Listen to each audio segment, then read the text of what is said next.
Kailangan pa tayo ng revolusyon. Kaya ito, ngayon, ang maganda sa nangyayari sa bayan natin, dalawang bagay. Una, napatunayan natin na ang Pilipino pwedeng magrevolusyon ng walang violence.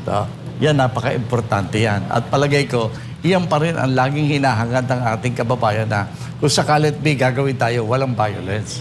Walang sakitan, no? Number one yan. Number two, mukhang darating na ulit ang isang revolusyon sa Pilipinas. Alam mo, ang revolusyon o kaya yung tinatawag nating people power, yan ang form ng ating revolusyon eh. Standard na natin ngayon na naipakita natin sa daigdig. Dumarating na yan nang walang nakakapigil. Hindi pwedeng pigilin niya kasi nagbubuhat na yan sa puso at damdamin ng ating mga kababayan.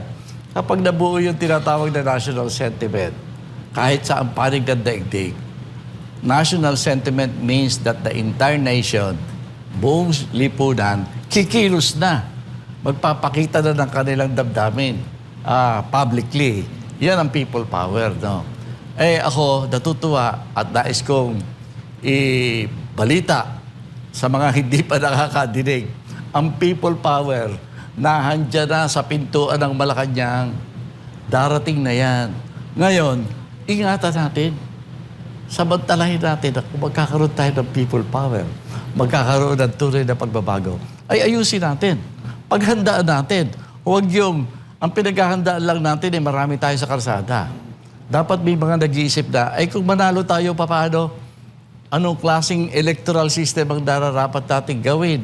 Ano-ano mga new policies para sa darating at susunod na gobyerno ang ating pinag-iisipan? Dapat may grupo na nagpaplano niyan. Dalawang bagay ang dapat nating iniintindi. Yung paano maging matagumpay ang people power at kung paano natin isasaayos ang bulok na sistema ng ating pamahalaan sa kasalukuyan. Opo. Dapat niyang pinaplano na. Ngayon pa lang.